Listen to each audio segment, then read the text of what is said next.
So, a couple of videos ago, I said that Raw was dead. It's officially dead. That would kind of signify the end of the horror. But, knowing WWE, they took it a step further. If Raw was dead, this episode was the equivalent of Jeremy Piven, along with a lot of help from the WWE creative team, going to finding the gravesite of Raw, digging up the body, opening up the casket, and pissing all over the body. So, yeah, with that warm welcome, I'd like to welcome you to the JayDub show. And if you aren't subscribed, go ahead and click that yellow button over there. Thanks. Okay, like I said, well, if it wasn't clear to you guys, I thought this episode was horrible.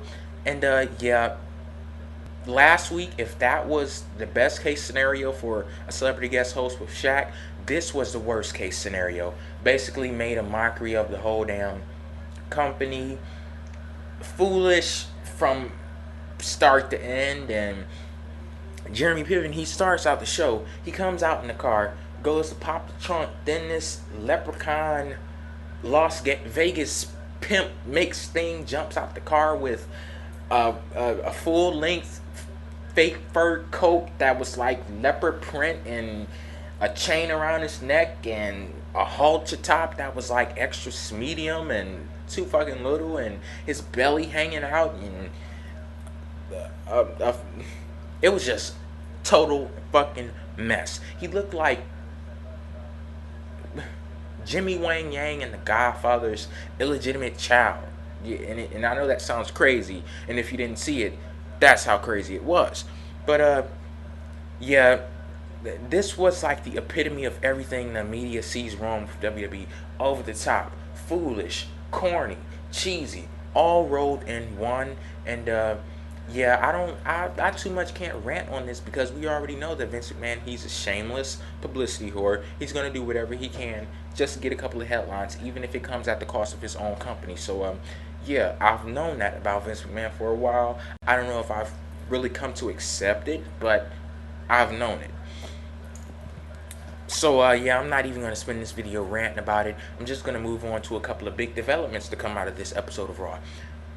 Two big developments. Jillian Hall makes her return to WWE. Now, people were saying she was gone, I think, for maybe a month or two, or at least about for a while. She comes back after what was being reported as recovering from an illness. Basically, recovering from an illness, that's Hollywood terms for plastic surgery, recouping from plastic surgery. So yeah, I had a couple of comments. People noticed her face, and her face was a little bit different, but I really couldn't tell because something was distracting me from her face, and I really can't put my hands on what it was. But yeah, hopefully you guys are catching my drift. Anyway, I move on. Next big development: The Miz is off of Raw. He was booked in a match with John Cena, a lumberjack match. If he lost that match, he'd be banned from SummerSlam, banned from the WWE RAW brand. He ends up losing that match to John Cena, and he's either going to be debuting on SmackDown or ECW pretty soon. My whole thoughts on this probably was WWE's main objective in this whole feud with him and John Cena from the beginning. I know a lot of people were saying it was a one-sided feud, and John Cena went over The Miz too much, and The Miz should have went over John Cena. Like I said, people said this was a one-sided feud. My opinion on it, it should have been a one-sided feud. John Cena's here, The Miz is down here. The Miz is working his way up. John Cena is already established. So, like I said, this may have been WWE's main objective throughout this whole feud. It was supposed to be one-sided. John Cena, he wasn't supposed to find legitimate competition in The Miz. I guess they just used John Cena to get The Miz over with the crowd a little bit more, have them take him seriously. And, if that was their goal, I will say they accomplished their goal. People don't look at The Miz like this goofy person anymore. They actually do take him seriously, actually start to see his talent and everything. Now, as to his destination, I could see him on ECW, and I can also see him on SmackDown. How I could see him on SmackDown, he can go into a feud with John Morrison. They were in a tag team. The Miz turned on John Morrison. They went their separate ways. They haven't, met one-on-one since then. So that could happen if WWE doesn't want to elevate John Morrison to that main event, heavyweight title picture just quite yet. Of course, he had a heavyweight championship match with Jeff Hardy last week on SmackDown, but maybe that was just a one-time thing. You don't know if he's actually going to be elevated and be established quite yet. So they could put him in a feud with The Miz if he debuts on SmackDown to kind of occupy John Morrison, and but I can also see The Miz on ECW. He can move to ECW and right off the bat be feuding for the ECW championship, because right now you have Christian Tommy Dreamer. For one, that's getting pretty old. For two, they're both faces. They need a heel in the mix, and Vladimir Kozlov, he's occupied with Ezekiel Jackson. And then you have Shelton Benjamin. I don't know what the hell they're doing with Shelton Benjamin.